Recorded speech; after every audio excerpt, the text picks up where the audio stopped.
Weather prognosticator Chad Merrill here with a look at the weather forecast through the weekend, which does include, yes, some snow in the forecast for parts of the mid-Atlantic. We have a cold snap on the horizon. We will talk about the weather for the rest of the month of May as well. So yes, snow flurries will be flying in parts of the mid-Atlantic just in time for the weekend. So what's causing all this chaotic weather? Well, we have a stratospheric warming event which is occurring, and as you can see, we have some very strong positive anomalies at 50 millibars, which is in the stratosphere, right over the Arctic Circle. It's the final warming of the polar vortex, and when that happens, it sends cold air to the south into the mid-latitudes. And another depiction of this polar vortex is the data is pointing to a very sharp negative phase of the northern annular mode. It's been positive all winter long and now slipping to very negative values right in time for the weekend. So this is another confirmation of the cold weather that is heading in our direction. We look at how significant the cold temperatures will be aloft. This is temperatures at 5,000 feet for Dulles International. We are expecting the temperature this weekend to be right in this range, which, as you can see, is a strong anomaly and below most of the median data. So this is how significant the cold air will be aloft, and most of that will transpire to very chilly temperatures at the surface as well.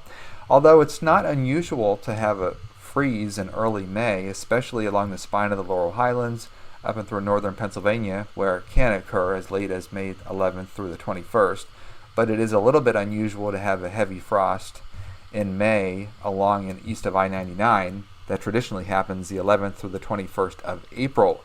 Also further south, it's unusual to have a frost or a freeze this time of the year because we typically see that happen between the 15th and the 30th of April if you live along and west of I-81 in the southern part of the Mid-Atlantic.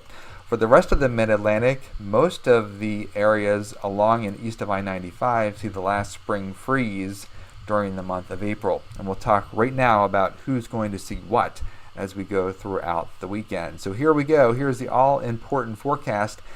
And the temperatures are going to be very chilly.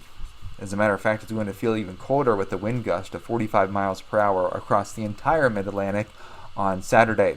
Temperatures Saturday and Sunday morning, upper 20s along the spine of the Alleghenies, 32 degrees between I-81 and I-95. That will result in a widespread frost, and spotty frost east of I-95, so the low temperature 33 degrees, and that will be on Sunday morning.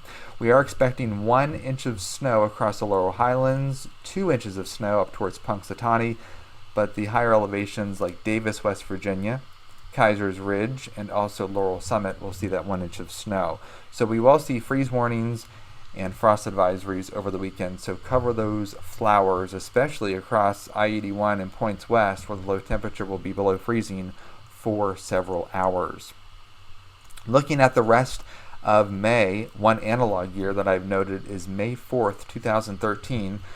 The polar vortex was pretty strong all winter and then went into a final warming phase May 4th, 2013. And during that year, we did have some warm weather at the end of May, and that's what I am expecting.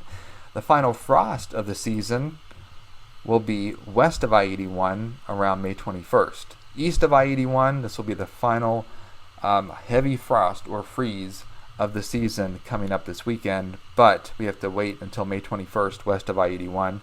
But we will get into a warmer pattern by the end of the month. There will be 1 or 2 days that top out around 90 degrees. That will be along and east of Interstate 81 ahead of cold fronts.